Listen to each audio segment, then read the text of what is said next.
Hey, what is up guys, Israel here, and today I'm going to bring you 3 videos which will be posted from Monday, Wednesday, and Friday.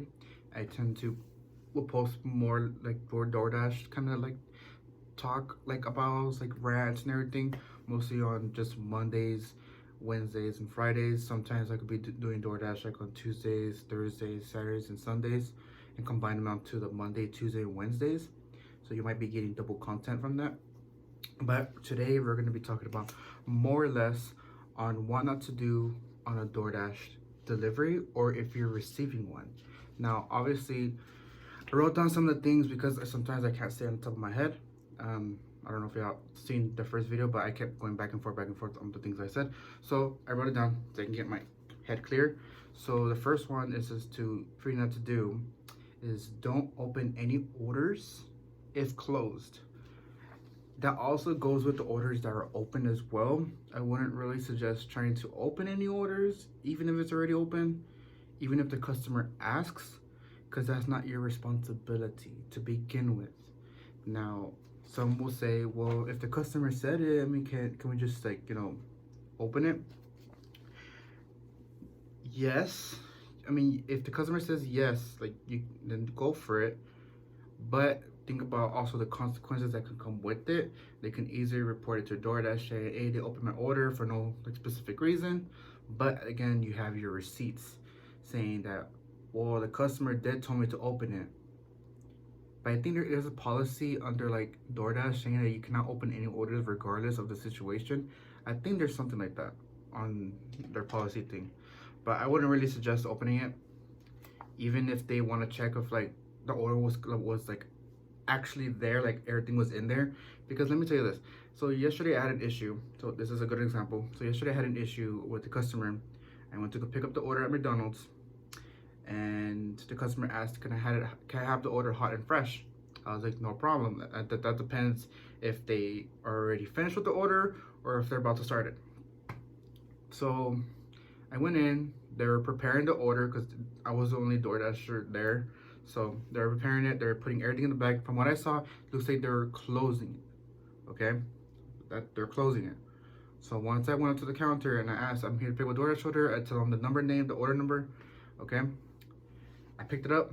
It was hot, so I assumed it was fresh. So I take it, I tell the customer, okay, it's fresh and everything. I go take it to the customer. I delivered it. Just to find out, I get a message saying, I'm missing fries with my order. Where are my fries? It was ordered with my fries. Now, I'm gonna tell you something, and I will show like the screenshot here, just like of the conversation, and what I said respectfully next to it. Theoretically, you're not supposed to open the order, even if they want you to make sure. But turns out McDonald's didn't provide the fries inside the order. So like I said in the message, just respectfully, I can't open the order.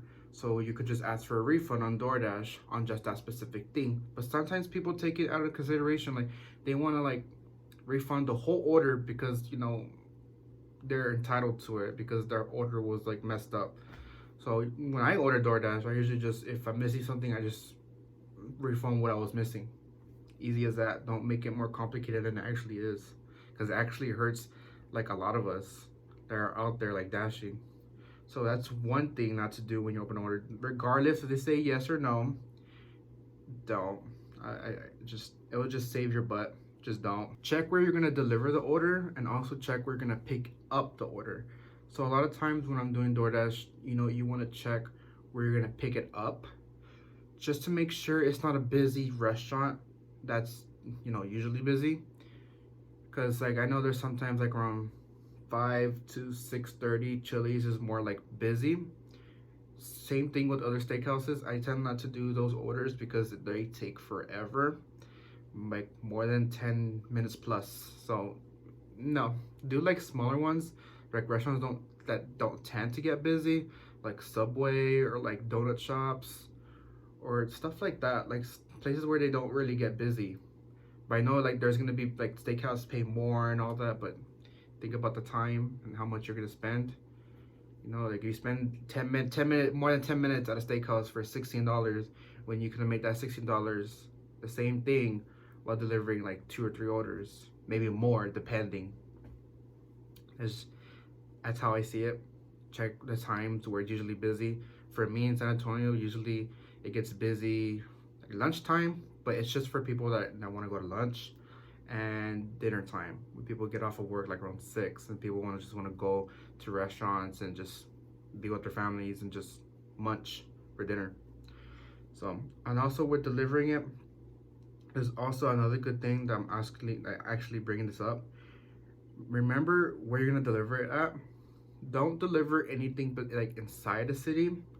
Like if it's like one of those like skyscrapers or anything, like I'm gonna tell you this, you're gonna waste a lot more time trying to find where to deliver it. No matter if they provide the exact details, like oh, when you walk in the building, take the first elevator, go up to the 7th floor, go all the way down up the stairs. Like no, that's you're just gonna waste more time on trying to do all that.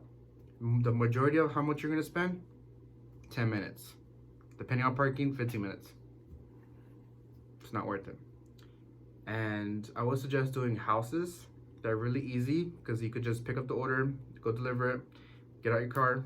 Like the door to that customer is not even like 10 feet away. Just drop off the order. That's it. Simple.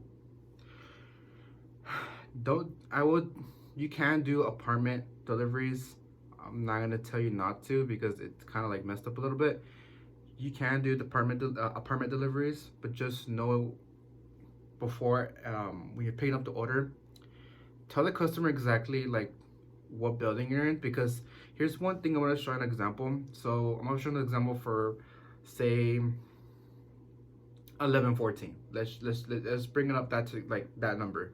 So when you basically think of that number, what building unit do you think that is?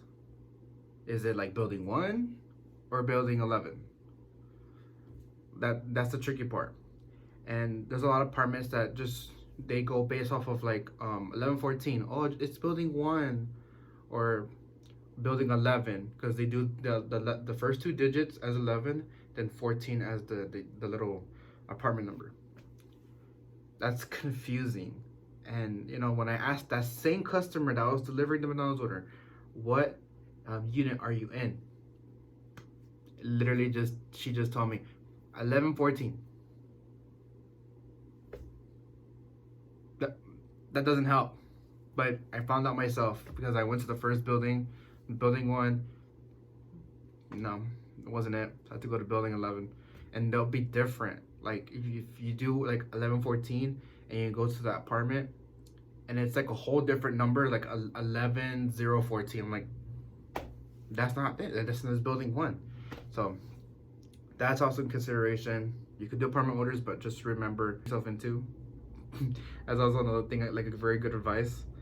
It's also good to always ask for the gate code. That's another thing. Where I'm basically gonna say, ask for the gate code, because sometimes they don't really provide it. Even if it's like a gated community or a gated apartment, just always ask for a gate code, because sometimes when I pick up the order, they don't provide a gate code, so you have to ask. I would suggest asking when you're at the restaurant, so it can be much easier before you get there, because when you get there, you have to ask, you have to wait. Then what if there's another guy behind you trying to get in, and it's another DoorDash delivery, and they don't know, like, make it fair for anybody that's coming in. So that I usually ask when I'm at the restaurant, I'm like, hey, do you know like your gate code, so I can like know before I go in? Makes it easier for you. Another one. So this is another thing, I kind of agree on this like a lot. Don't excessively text your customers. Don't keep updates with them as like excessively. Like when you get to a restaurant, it's okay to say, I'm here at the restaurant. They say it was gonna be like 10 minutes, and as soon as I get your order, I'll be on my way. That's fine. But don't just say, hey, I just got here and it looks busy. You wait for their response. Hey, I think they're gonna take forever because they've been backed up. Like, don't keep going back and forth with the customer. It's good for some people, but for some people, it's actually kind of annoying, and you don't want to spam that on their phone, and they'll get really bothered. So that's another thing. Check the miles. That's also another thing when you're doing a DoorDash delivery. Check your miles on how far you're gonna go for that order. So say if it's a order for $10 and it's at a steakhouse, and it's like 16 miles, like to be exact. So 16 miles for $10 at a steakhouse. That's too much to even start with, because you're gonna be wasting more time getting to that location than actually making money than going to deliver like the order. So like say for example, to pick up is gonna take 20 minutes, but to deliver it's like a route around the corner, so like 3 minutes. See what I mean? It will take almost 23 minutes just to pick up the order and deliver it. You already spent half your hour just delivering one order for $16, which is good. You know, you're gonna be making your $20 faster, but you could have been making a lot more for that less of time. You see what I mean? And you could probably get more bigger tips on that as well. So that's another thing. Check your miles. You don't want to go too far, or any streets that you're not comfortable with or you don't know. Also on that, and it also goes with this too. Do not panic. That's another thing I want to explain. Do not panic on a DoorDash delivery. Like I said, if the customers don't text you about their gate code, they don't text you about if they want their order handed to them or anything, if they or any of that, or something that their address is wrong, don't panic for any given reason, because it doesn't make it better for you. Keep calm. If something happens while picking up the delivery, say the order left a long time ago by another dasher, but it somehow went to your phone, just call dasher support. And I'm gonna tell you this: dasher support is pretty much on the bad side when talking to them, because it could be 50-50. It could be you'll get a good response or you could get a bad response. They won't even help you.